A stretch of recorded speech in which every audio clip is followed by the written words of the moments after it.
have the new James Tyler Studio Elite HDX Dann Huff, or Dann Huff HDX Studio Elite.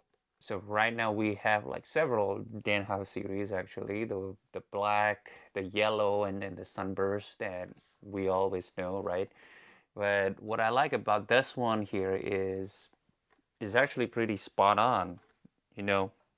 And what's the difference between the classic, most of Dan's guitars, they're like classic actually, based on, you know, a classic Fender or any other Strat type that you may know, right?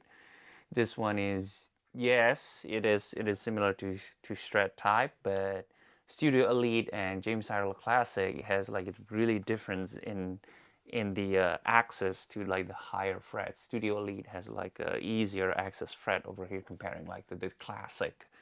So the yellow, the black, and then the sunburst, they're classic, and this is like the kind of like num number.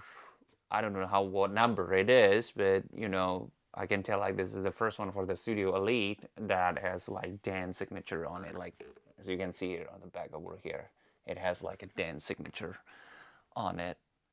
And what I like about this guitar here is, you know, it's simplified version, I will say, all the bells and whistle that, you know, we know for like other James Tyler for the Dan Huff models, right? This one does have the first one over here is the mid boost, right? Of course, you love the mid boost, right? And then the second one here is going to be the neck bridge altogether, and then the third one here is just the bridge to be like series parallel, you know, and then that's it.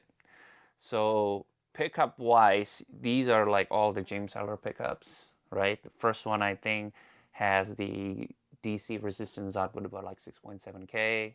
The second one almost the same, 6.7. And the last one is like the high output bridge can be like around 15K-ish that when I measure it. But overall it's type of the Super Strat Studio Elite Dan Huff, right? So as we know, the first position is like the bridge, right? The second is going to be like the between this 5-way switch, right? And then the third is in the middle. The fourth is like these two combinations, and the last one is the neck pickup, right? No dummy coils on this guitar. And then once you go to the bridge pickup position, and then you do that, then it brings down to like 25% of the DCR because it's becoming like a parallel. Then you know when you go to the second position and then you turn that on, then it means that you get all those three pickups all together. Then you know, as a signature of James Tyler, when you turn that on, right, it becomes like the mid boost basically turns on.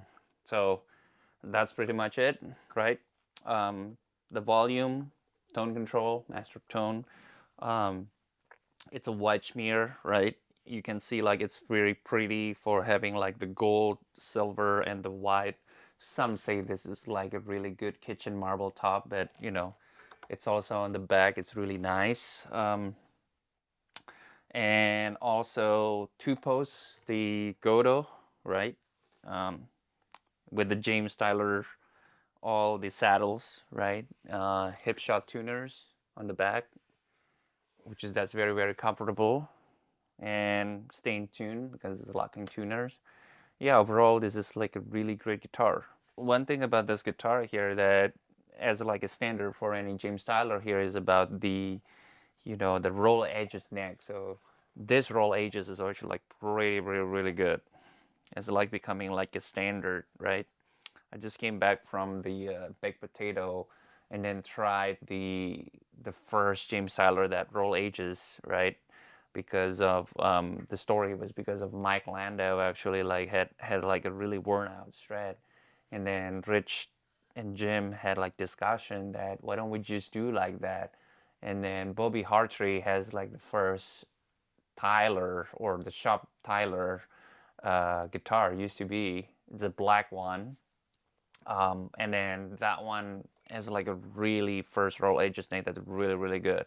So somehow they able to make it like consistent all the time, like how make the guitars that came out from James Tyler become like a standard with a roll edges neck. So this is a really great job, right? Especially when you want to play like chords over the thumb, right? So that just feels like very comfortable. I still remember the first time that when I got my Tyler in and he has that, it's like blown me away with the neck. So for the neck itself, for this one is like quartersawn maple to alder standard, and then has like Dann Huff signatures on the back, right? Showing like this is like Dann Huff Studio Elite HDX, right? Any other than that is just a great guitar, great like a shred guitar. All right, that's it all for today. I hope you guys enjoy it, and then get some more insight about the James Tyler Dann Huff HDX. Hope you like it, and then stay tuned for the next video. Thank you.